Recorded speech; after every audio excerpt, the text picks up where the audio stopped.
Hey everybody, I'm Jody Vance. And I'm George-Affleck. And it is time for I'm not the speaker, you're the speaker. Who's the speaker? I'm not the speaker, you're the speaker. I'm not the speaker. Huh? Unspun.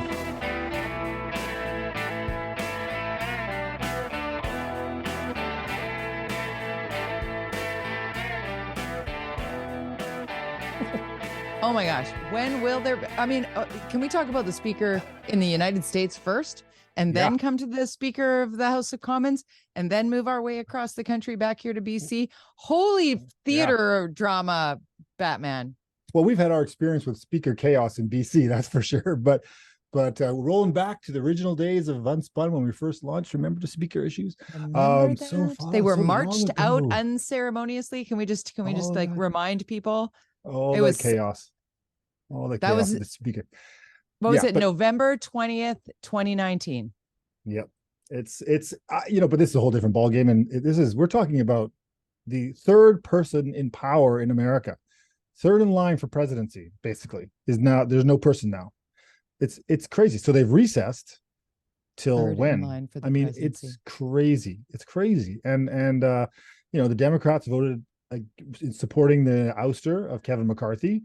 We're talking about Kevin McCarthy and the Speaker of the House. It's just one more, like, what is the fall of the Roman Empire? I don't know if you're on on TikTok with the fall of the Roman Empire, but it's a big thing on where people ask their boyfriends or husbands, do you ever think about the fall of the Roman Empire? And all these dudes seem to think about it. But America, in my mind, is heading in that direction. It's the fall of a great empire, right? It's just like chaos and what's next. And then I gotta say, so the part of Kevin McCarthy, remember when he had to have 17 votes or 15 vote cycles to become speaker, and he had to give up everything. He had to promise all the craziest, fringiest people all kinds of stuff, all kinds of things that he would push through in his powerful position. And also one of those things was that it only takes one person to put a motion on the floor to get rid of him, which, I mean, it's just ridiculous. So everything's on hold, on top of the fact that they've only put a stopgap over like the funding bill, so the government doesn't shut down in the United States. Like, it's just 45 days, but this is going to eat up easily a week, if not 2 weeks of that 45 days. Then we're going to click, click, click, click, click, click, click. It's just so much stress. I'm so glad I'm not in the United States. And that's not to say that Canada is perfect, but now we're watching the Republicans feast on themselves. Like, watching them fight amongst themselves is quite gratifying. The part I really find distasteful, though, is the former Speaker of the House, Nancy Pelosi, the Democrat, is in California for the iconic Dianne Feinstein, first woman senator or congresswoman ever. She passed away at the age of 90, and so Nancy Pelosi is back at Feinstein's funeral, and Kevin McCarthy's like, get out of my office. This is like childish high school garbage. And these people are solidifying themselves in the history books as just being the worst of the worst. Like, where is any semblance of working together in the United States? Like, isn't the whole point of the strongest, most powerful democracy that you're going to actually work together at some point? Well, there was a solution. Democrats could have voted against the motion, and then they could have kept McCarthy in there, but they chose to lockstep as a party to vote in favor of the motion. George, but I'm just saying, are you for realsies here? Well, I think the Democrats, the politics here and the spin is that the Democrats are just like here in BC, and we'll get to this. BC, the NDP are just looking at the BC Conservatives, the BC United, going, thank you very much for the next election win. Democrats are thinking the same thing. They're going, the chaos on the right is just good news for the left. And, totally. But that's the spin on Unspun. We're talking about the fact that this is an own goal, self-inflicted goddamn wound by the GOP on themselves in Congress. Like, it's ridiculous. It's Matt Gaetz fighting with Kevin McCarthy. And Matt Gaetz does not know how to govern anything. He couldn't govern himself out of the bathroom. Anyway, let's move north of the border. I will say that my experience in politics, in a caucusing situation, and when you have dissent that is ongoing, that you cannot control, is paralyzing. And Yeah. It is frustrating, and it makes you want to leave politics. We'll get to more and about you and that. it's pretty common that this happens. But this control that they have, 8 votes is all it took. There's these 8 to 12 people in the Congress that are basically paralyzing the American economic system. I mean, it's crazy. It is crazy. And the GOP spin is that it was the Democrats' fault for voting. Of course. Which is, I mean, I think that's hilarious. But it is, you're correct in that it's in the Democrats' best interest to continue to see the GOP in chaos. Because, the Democrats could have given them 12 votes. Yeah. But it's interesting that Steve Scalise and Jim Jordan are the two that have put themselves forward, like 2 chaos makers in their own right. One, like Scalise is like aisle crosser, crazy in terms of you never know which way he's going to vote. He votes with the wind. And Jim Jordan, oh my goodness, like I don't even know what to say about that. I don't see any path to 218 normality. No. Let's go to building our House of Commons, because Scout, come here. You're messing with my podcast by being. We've got this station, this advertisement brought to you by Scout. It's brought to you by my dog scratching his neck with his collar on. Okay, we're done there. He's going to stop being distracting that way. But let's go north of the border, back here in Canada, our House of Commons. I actually paused and replayed a few times the footage of Pierre Poilievre and Prime Minister Trudeau, each with one arm of Greg Fergus, the incoming Speaker of the House, the first ever Black Speaker. And it was... I was kind of stunned. I was taken aback to see almost jocularity between these 2 men that are so viciously fighting each other publicly. It's a nice palate cleanser. Well, compare it to America, where they have their own. They're dealing with the speaker situation. Here we have a speaker that's been brought forward, where there's a unified commitment to the process that is the point of the speaker. The speaker's job. Right. Is to provide clarity and process, and they're supposed to be not partisan, right? So the adult in the room to keep the conversation. Exactly, and so that's unfortunate. We've seen it happen here in BC. Certainly, we're seeing it in America, but in this case, it's good to see, kind of a positive.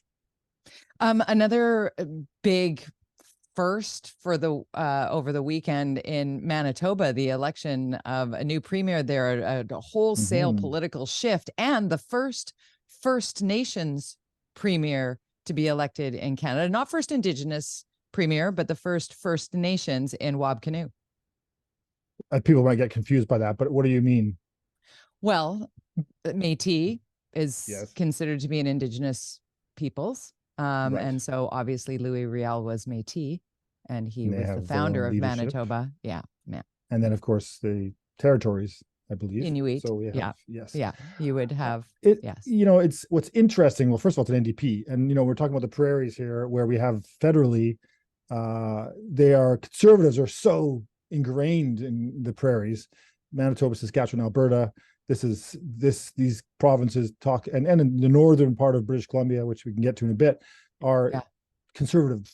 They're entrenched. They're not, but yet provincially, certainly over many years, Saskatchewan had NDP, but for Manitoba to have an NDP is, it's been a long time. And but what I thought was interesting, and it brings us back to BC a little bit, was the campaign was really in the issue of the relationship between LGBTQ issues, schooling, the whole SOGI thing, all that stuff. The conservatives there progressive conservatives decided that was something they wanted to, throw themselves on the sword over and say that they were, wanted to, that whole movement, which is a movement that seems to be only on the right side, very far right side of the spectrum and political spectrum. They were on that bandwagon, and now they're ousted, and it didn't work. And so the moderates that are left of the BC progressive conservatives are there, and those ones who were pushing that seem to have been served with notice by the people of Manitoba that's not going to fly here. So I think it's a lesson potentially for the BC conservatives who are trying to ride that anti-LGBT. I don't know what it is. I don't want to say that because they're going to say, no, it's not that. It's about, it's our school system. Oh, it's about parents having control. You know Yeah. what? Okay, let's talk about this, because this makes me so angry, because I've actually read Soji 1, 2, 3. You and I have kids that are of a certain age where Soji came into our schools, while our kids were at that tender moment where they weren't really, maybe hadn't had the full birds and the bees chat yet, but they were about to. And so I went to the information session. I had the presentation done to me because I'm one of those parents. I'm like, yeah, I want to know what's going on. And as soon as you sit down in the info session with the information in front of you to actually get your hands on and read, and it's so convenient, those who don't read it can be all like crazy about it, because it's not about kids, it's about teachers. It's giving tools to teachers. If my kid felt he couldn't speak to me about his personal mindset, his sexual orientation, how he's felt as an individual, how he feels as an individual moving forward, if he felt he couldn't talk to me, I would hope he would talk to somebody. And my dad was a school teacher. When my dad passed away, I can't even tell you the number of people who came to me and said, I didn't have a safe place at home or a role model at home, or there was abuse and addiction at home. And school is your next defense. That was one of the biggest concerns that Dr. Henry had about keeping schools open here. Wasn't for the kids that are fine at home, the kids that have a great home, the kids that have the white picket fence in the drive. Wasn't even about that. It was about having a place to get a meal, and you can identify the kids who are abused or at risk of perhaps killing themselves because they don't see themselves in their home or in their community. And people that are like, this is grooming, this is indoctrination. It's like, no, it's not. It is a tool for teachers to properly react and respond. Something put together by experts, how to properly react and respond to a child who might come to them saying, I don't fit in anywhere because this. Right. And because it's getting mixed in with the whole pronoun issue, the whole issue of gender identity, the whole issue of, the right to choose what's your gender. It's getting mixed. All this stuff's getting mixed together as one issue, and it's not one issue. And I think it's an issue that obviously we want freedom of speech and stuff, and it's important to talk about this stuff. And but I just know that when I was in high school, you're a little younger than me, but man, the homophobia was solid. It was bad.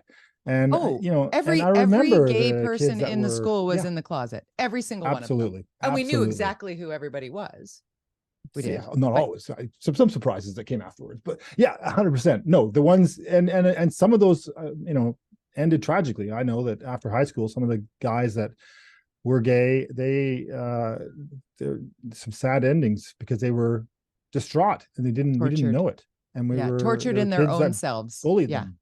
And it was brutal. And that hopefully is what the point of this is. You don't want that. I don't care if it's not even a gender issue. It's about how do we deal with the way kids can treat each other, which can be quite cruel.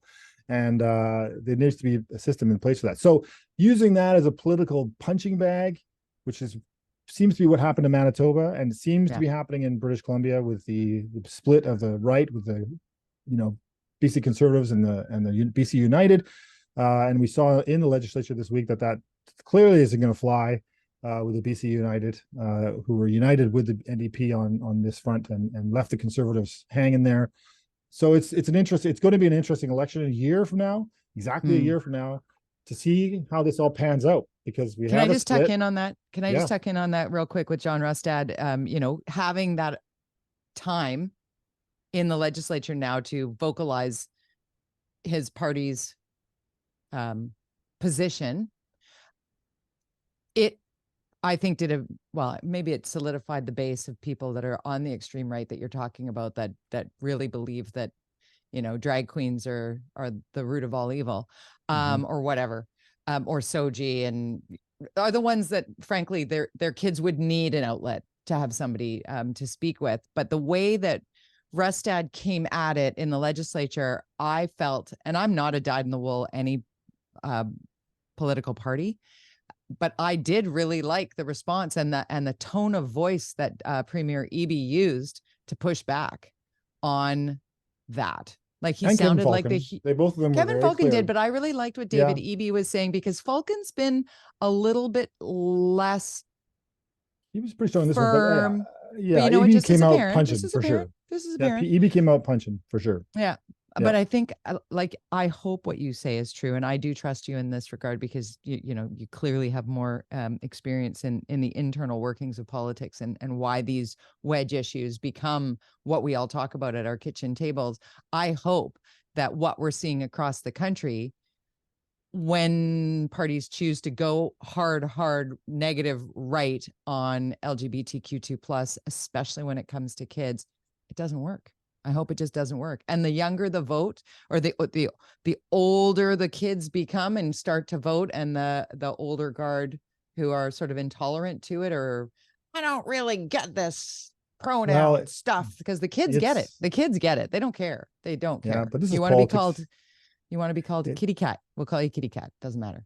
But this is when it comes to politics in this next election provincially, we're talking riding by riding here, a split of the right, and there are some ridings the NDP have that they could lose to the Conservatives. Certainly in the Fraser Valley, they have a couple there that could go Conservative because of these specific issues. So it's not good, because over the years the BC Liberals, who tried to unite the right and the center, have lost control of that clearly, mainly over this issue, along with some other fiscal challenges and things like that. And you know, so it's good news for the NDP. They'll probably win a big majority next time, but you will have this more divided province by riding that will just cause more problems.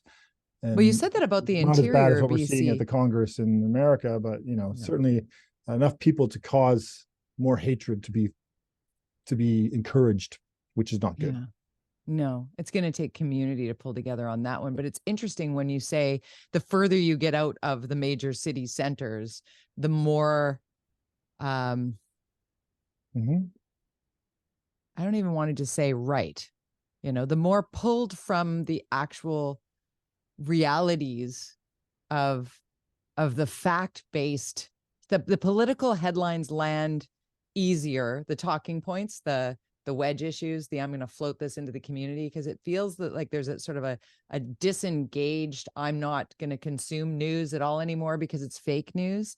The further you get out from a city center, the more prevalent that mindset seems to be. I look at places like Kelowna. I used to go to Kelowna, you know, that was one of my favorite places on the planet to go. Whether it was in wintertime to head up skiing in the interior, or in the summertime to go hang out on the lake. I don't even recognize Kelowna when I'm there now. It is just this sort of mad at everything place. I think it's not unusual for more remote or more rural or whatever we want to call it, are more quite often have a more extreme point of view on both sides of the spectrum, whether it be working class, you know, union focused, or in this case, you know, based on, you know, this whole gender identity issue. So it seems to be, I don't know why it is that way. Is it, you know, maybe because you're not close to each other. One of the things to stop homophobia is to be around people who you realize they're just living their lives. Oh my God, they're just living their lives. They're not a threat to me. And I think that's the biggest challenge, is because if you're not around different kinds of people, you don't have a way to become accustomed to them, and therefore you hate what you don't know, I guess. Or fear it. Challenging. Fear it. And there are so many people that are so afraid of just the knowledge and the connection. And I'll never forget it. Connie Smudge said to me, you know, when talking about the drag queen story time, Michael, when Michael talks about growing up, he says, you know, believe me, my whole life I've been groomed to be straight. My whole life I've been indoctrinated into heterosexuality, and it doesn't work. He's still gay. Like, and that's the people that are like, you're going to indoctrinate my kids. No, that's not how it works. You don't become gay. You don't become different. Like, and you don't need to fear it. And you also don't need to take part in it if it freaks you out or you don't like it, or if it goes against your religion. then just don't. It's like, if you don't like listening to us, turn off our podcast. No, don't. No, wait, don't. What? Don't wait. Let's move to Vancouver City Council, George. I know it's a hard turn here, but let's talk about, you were tweeting about this earlier today, with Councillor Christine Boyle versus Mayor Ken Sim, about an in-camera meeting that I guess she then decided she wanted to talk about. Well, I was approached by CTV, who they were doing a story because Christine Boyle received a code of conduct from the mayor about an issue with something that happened in camera related to the living wage issue. So she had they voted about this in camera, which I find strange because we voted for it when I was there in favor of living wage across the board, including contractors. This council, the ABC council, decided that they didn't want to have this living wage issue. I'm pretty sure I voted against it actually back in the day. You voted against the living wage, or you voted I did because I didn't like the fact that it also included all contractors, which is a intrusion into the private sector that I didn't think was fair. Right, fair. Okay. And I just wanted to understand what you were saying. Cost prohibitive to businesses to operate. Anyway, so something happened in camera. She voted against it. She went public about this, that she had voted against this, and she didn't say how other people voted, she says, which is permitted. You're allowed to go out and say, as long as the stuff had been released, that they had voted on this. I'm not sure why it happened in camera. There's probably a reason, but usually it's only the legal stuff and decisions on employment stuff, but the living wage thing is a bit different. Anyways, the mayor decided to go after her for speaking publicly about this and reprimand her through this code of conduct process, which for me, I got hit twice by this. When I was in office by the mayor, both times I basically told him to pound sand, and he pulled him and did a more informal process with me, and I just kind of like, whatever, dude. I can say whatever I want. It's if you don't like what I say, suck it. Which was quite often the case by most of Vision Vancouver. So anyways, so my point why CTV wanted to talk to me, I believe, I'm like, what happened to Kumbaya with Ken Sim? Like, what? Why is he going after Christine Boyle? Oh, I know why. Here's my theory. It's 3 years. I know it may seem like a long time from now, but it's 3 years to the next election. Christine Boyle is clearly positioning herself as I think the next mayoral candidate for the left. So he needs to find a way to separate and show her extremism and show that there is a difference between ABC and her party, One City, in order to ensure his election victory or ABC's election victory in the next election. So you eventually have to make those decisions in politics. You can't be kumbaya all the time. You can start out like that if you want, but it's not going to work for the long term. And I think this is their first shot across the bow. Is that the right analogy? Is that the right metaphor? Of like, it's go time. It's go time. Election's coming in 3 years. I would say that kumbaya does work for some, but very rarely, because I would use Brad West as an example, because Brad West seems to not really care if he's elected in the next election because he is too busy doing the things. That's his PR, right? Like that's how less party politics there, though, right? Right. They don't have parties. 100%. So I'm just lobbing that out there for the unspun part of it. Like, I don't disagree with anything that you said. And I'm absolutely with you on bracing myself for a very long run up to an election 3 years from now. It's like the people of Surrey counting down on Brenda Locke. Like, she's still throwing bombs into the Surrey Police Board meetings and freezing things, and it's unbelievable watching Surrey spend $8 million more a month than they need to not just get things. Do you think they'll fire her? There. The problem's they'll fire, because if you think about it, so we have an election next year provincially, an election federally probably in 2 years, an election in provincial, was it in 3 years, municipal, then a federal election, and then the city election is 3 years. Oh my God, I'm exhausted. Potentially have a by-election in Surrey if the province cannot happen. Is that a possibility that they can fire the entire council in Surrey for this?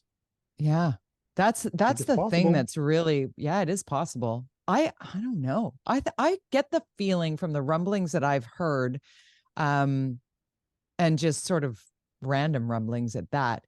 And it was an interview that I did when I was on CKNW with a former RCMP in Maple Ridge, Bruce Pitt-Payne, who said, he wouldn't be surprised if the federal government stepped in and said, we're making the call, you're out, pull out of Surrey.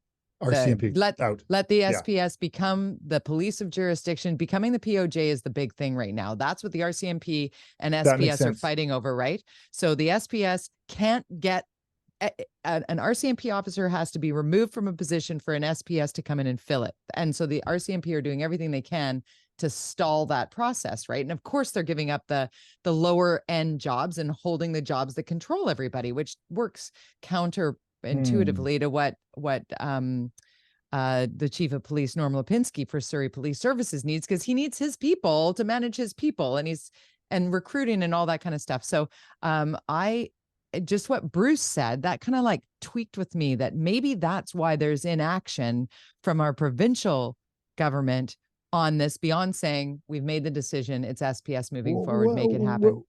On that point, then, where's the leadership of the RCMP on this? Why are they not saying, here's our exit strategy? Clearly, the province has made a decision. The process is in play. It's happening. The people of the because they believe voted. They wouldn't be. But honestly, they are. I know, but they're not. Made it clear. I know. So where's the leadership federally? I guess you're saying potentially it comes from. I find it hard to believe that. I mean, the prime minister might and the Liberals might pressure. That's a risky play. But I don't necessarily think it's going to be the prime minister who says it. I think it's going to be the depot, like central RCMP, right. Ottawa policing top of that RCMP food chain then. Going, you know what, we're done, because there's no argument that can be made that the RCMP isn't understaffed across British Columbia. Like there is not enough. There are not enough officers across BC to police the way it should be right now. That's one of the things that played into the province's decision to not have the RCMP continue in Surrey, but to redeploy those officers around the province to shore up some of the shortcomings. You just look at the crime rate around the province. This is not difficult for even somebody, a Luddite like myself. Well, the RCMP, of course, don't get deployed provincially. They'll get deployed anywhere in Canada, which, we don't know where they'll go. You can apply elsewhere in BC. And that's the thing that I'm hearing that many of the Surrey RCMP are waiting for the plum assignment because they'd like to go to Kelowna. They don't want to go to Prince Rupert. They don't want to go to Port Alberni. They want to go to Kelowna. Right? They want to be, they love living in the city, and fair enough, man. Fair enough. You should, but it's not like, let's just keep having, and I don't live in Surrey, so I don't really, it doesn't hit my bottom line other than the fact that the $120 million provincially does hit my bank account. So yes, there's that. But at least it won't be the $600 million that Surrey is going to be spending on this police force. We got to go. No. But you know what? No. We do. We got 3 minutes left. We're not going to get censored, are we, for all of this? Or we're not going to get the future, right? Because we have to. Do we have to register our podcast, George? I suppose eventually that's the plan, because we're broadcasting. It's they're putting us under the mandate of CRTC is the plan. Here's a little history lesson in Canada, which because I have an intimate information about this, because I worked with, I've worked in all the media, but I worked with the Newspaper Association for years. Still do a little bit of work for them. And they have a press council, national. They had a regional BC press council for a long time. Now there's a national press council. The intention of a press council is in order to provide oversight of the the content that newspapers create, so that they wouldn't be policed by the city, by the federal government or the provincial governments. They said, no, we got this. We'll have our own process of people have disputes. They come to the press council, they complain, we reprimand, whatever. There's a whole process you go through. There's a committee, there's all this. And then, but of course, ownership, just so everybody knows, in Canada, ownership of media, traditional media, must be Canadian, majority owned, controlled. That's a very strict rule in Canada. You can't be American owned media and be a Canadian media. You don't get the same benefits. You don't get to. And so newspapers, TV, all of them. Of course, digital media is another story altogether. So and TV and radio, of course, have been overseen not only by the same rules on ownership, but also by the CRTC, where they have the Canadian content rules, so which creates an immediate control issue over, you have to get a license to, you can open a newspaper anywhere you want open up a radio station or a TV station, it's even still a huge process and a very valuable Huge thing. process. It's like the taxi licenses used to be. Yeah. There's only so many we give away. That's not very private sector, is it? No. So it's very socialistic in its structure. So now the federal government wants to do this thing with the digital media. It's like 25 years too late. That's my point. I tweeted that this morning. I said, guys, this is not the issue anymore. Your AI is your issue, and you should be focusing on that. Marshall McLuhan said the medium is the message. It's getting to the point where the message is the medium, because the message is going to be robots talking, and we don't even know who they are or where they're coming from. Who's going to control that? I mean, how do we control artificial intelligence, not only in everything that happens in our society, but in our content and how it's created and how it's disseminated? This is a bigger issue that governments need to. Even Elon Musk is saying, you guys got to deal with this, not on every front on AI, because it's going to get out of your ability to manage it, just like the internet did. Really for the last 25 years, or I was at CBC in 1996, 94. I did a story about the internet coming, and people were like, what is this thing called the World Wide Web? That's 1994. So less than 30 years, we are here. And 30 years ago, there was no world. There was nothing. It was like websites didn't exist really. And I remember. It's incredible. I remember, because I was doing sports at BCTV, and I had to flip through the stats book and then do the math on the game sheets to figure out what the how many points a player had. I had to do that searching in the newsroom. Right? It's the Dewey Decimal System, guys. But and now Google's talking about limiting whether or not you can even Google News in Canada because of some of the stopgap roadblocks, can't do, costs, whatever. It's just it feels. Well, that's that battle. It feels Canadian. I know, but that battle is different to me. I know this is a controversial one, but I don't want. They shouldn't be stealing content from people who are working hard for it. Facebook and Google there is copyright laws in this country, and every country has copyright laws. If you go to a library and you photocopy something, you're supposed to register it and put it through a process. And so whoever that photocopy was, this is a rule in Canada. It's been around forever. But these internet companies have been getting away with stealing content for a long time. I mean, CBC, but also promoting the shit out of that content too. But also promoting the shit out of the content. Making money off it. So but also the publications often would make money on the things that are disseminated as well, because that was one of the complaints, that if they don't. Okay, newspapers don't make any money off their digital. I had an really absolutely a high up at a media outlet literally pulled me aside and bent my ear and said, we need to get loud about this because it's going to cost us all, and it might actually make us go under, because we count on their distribution of our content. But don't shoot the messenger, man. I'll tell you offline who it was, and you might know exactly who they are. No, but I mean, because I've been in part of a process in negotiating this kinds of stuff because of my relationship with the newspaper guys. Yeah, I'll tell you offline, because I'm not here to fight about it. I'm just telling you that I had somebody who is a top level executive with a newspaper company say to me, we're going to lose all our revenue because we're not on these platforms. They're losing all their revenue anyways.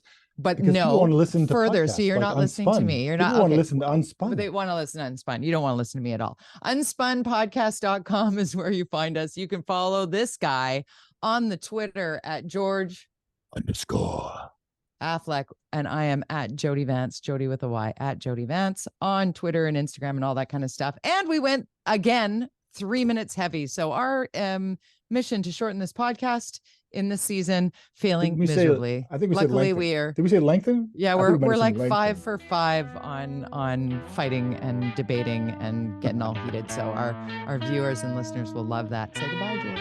Bye.